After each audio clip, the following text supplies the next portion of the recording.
Oke, baik, di sini saya akan membahas mengenai hasil dari jurnal yang saya baca, yaitu ada pengertian dari strategi promosi. Nah, strategi promosi itu adalah cara perusahaan dalam memasarkan produk agar meningkatkan rasa tertarik seorang konsumen untuk membeli dari produk yang kita jual ataupun kita pasarkan.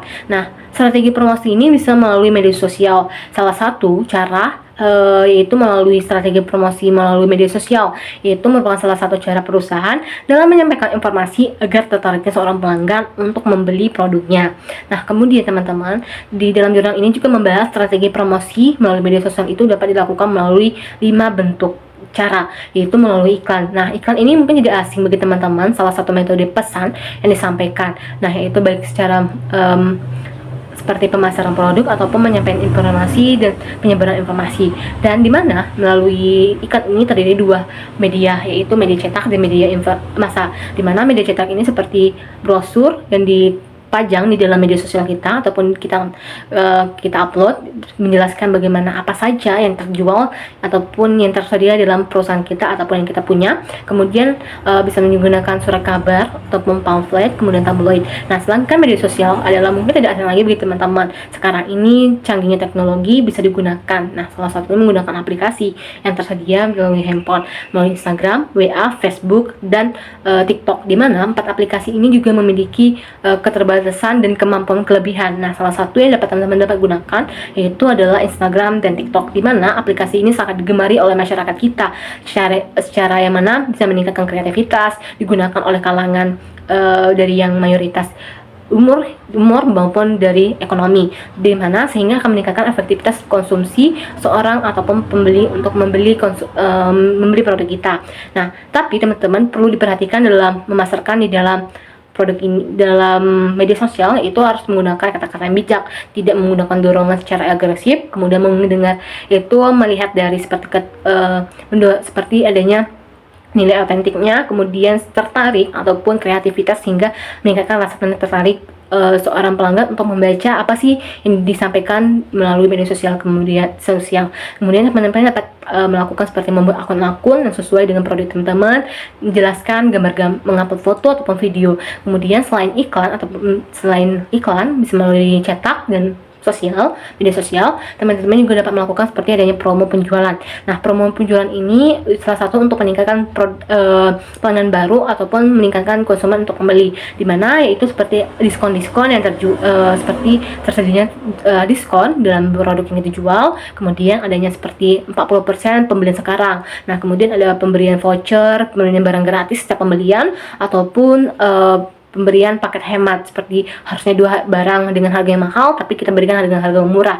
Nah, selanjutnya selain 2 strategi tersebut, teman-teman dapat melakukan dengan hubungan masyarakat, dimana sekarang ini media sosial menjadi tertarik. Bisa teman-teman ikut serta ataupun ikut dalam bekerja sama seperti vlogger ataupun selebgram TikTok, IG ataupun jenis artis apapun untuk bekerja sama untuk mempromosikan jualan kita, sehingga terciptanya nama baik dari produk kita, kemudian nama produk maupun perusahaan kita, sehingga meningkatkan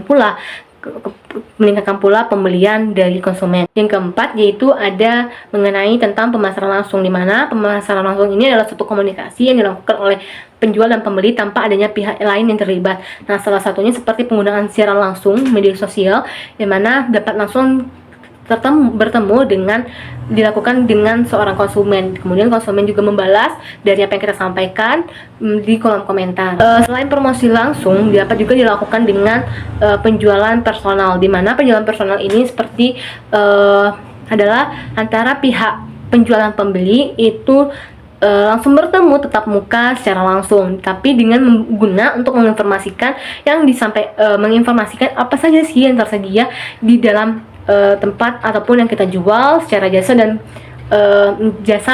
barang yang kita jual. Nah, di mana salah satunya seperti kegiatan seminar, kemudian workshop kelas make up yang dilakukan dalam jurnal saya, di mana teman-teman konsumen dapat ataupun kelas-kelas peserta yang mengikuti webinar ataupun workshop dari yang dilaksanakan oleh perusahaan itu dapat mengetahui teknik apa saja yang dilakukan oleh perusahaan kita. Perilaku konsumen ini memiliki definisi yang mana itu adalah proses terjadi antara individu, baik itu kelompok ataupun individu dalam menyeleksi, membeli, menggunakan, menghabiskan atau penggunaan suatu produk, jasa, ide dan pengalaman dalam rangka memuaskan yang diinginkan oleh individu tersebut.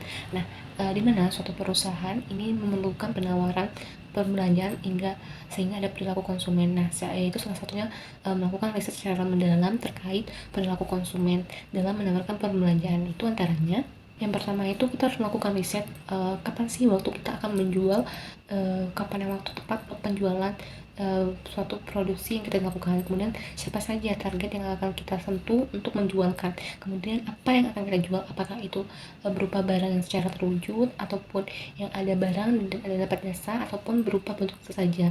Nah, kemudian di mana kita akan melakukan penjualan ataupun proses berbelanja, proses agar terciptanya kegiatan berbelanja ini. Nah, terus bagaimana sih proses dalam perbelanjaan ini? Apakah secara langsung bayar tunai, atau seperti sekarang ini yaitu seperti penggunaan kartu-kartu ataupun dompet milenial, itu seperti penggunaan aplikasi-aplikasi uang. Nah, itu adalah beberapa yang perlu dilakukan untuk perisetan secara mendalam untuk melakukan bagaimana yang mempengaruhi perilaku konsumen dalam berbelanja. Selain melakukan riset, kita perlu melihat faktor apa sih yang mempengaruhi seorang konsumen itu berbelanja. Kemudian yang saya dapatkan yaitu ada faktor-faktor yang terjadi di dalam pengaruh dalam seorang konsumen itu berbelanja. Nah, yang pertama itu budaya.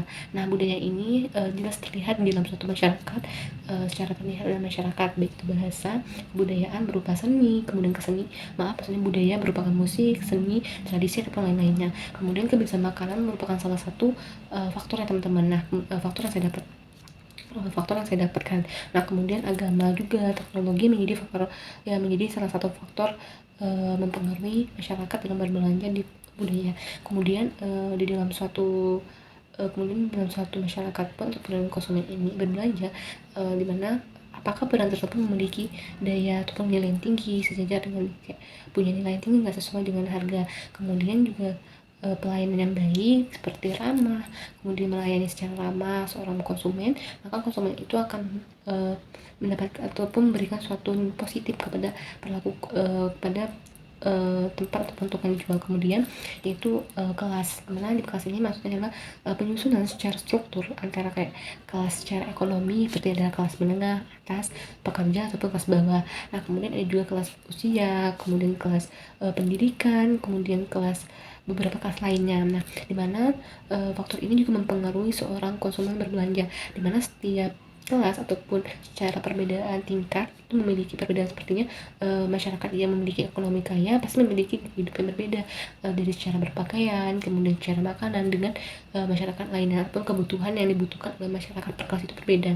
Nah, kemudian juga ada secara seperti persepsi, kemudian yang mana faktor-faktor seperti psikologi, yaitu persepsi, kemudian pandangan seseorang, kemudian motivasi, sikap, dan beberapa faktor lainnya yang terlibat di dalam faktor psikologi menjadi pengaruh ataupun konsumen dalam berbelanja.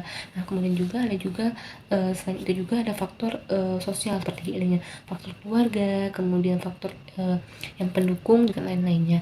Selain itu ada faktor sosial juga teman-teman, dimana faktor sosial ini juga mempengaruhi seseorang konsumen dalam berbelanja. Nah, yang pertama itu jelas keluarga, apakah kelompok referensi, kemudian juga peran status itu menjadi salah satu faktor sosial dalam seseorang berbelanja. Dan selanjutnya itu adalah salah satu bentuk nyata, yaitu pengaruh perilaku konsumen dalam berbelanja itu adalah faktor teknologi, dimana faktor teknologi ini faktor yang bercimpung ataupun yang masuk ke dalam faktor budaya. Nah, dimana sekarang ini perilaku konsumen dalam budaya ini sangat berbeda, dimana itu banyak sekarang masyarakat tidak menggunakan ataupun melakukan transaksi berbelanja itu tidak dilakukan kepada pasar tradisional yang tersedia di daerah-daerah. Nah, dimana lebih banyaknya masyarakat kita itu menggunakan aplikasi all shop seperti Shopee, Lazada, TikTok Shop, dan beberapa aplikasi lainnya yang melakukan transaksi jual beli, itu penukaran maksudnya ada beberapa aspek yang terlihat ataupun yang sesuai dengan aspek perilaku konsumen. Nah, itulah salah satu bentuk nyata yaitu yang mempengaruhi perilaku konsumen dalam berbelanja. Itu saja yang dapat saya sampaikan dari hasil buku yang telah saya baca. Saya Adi, wabillahi taufiq wal hidayah. Wassalamualaikum warahmatullahi wabarakatuh.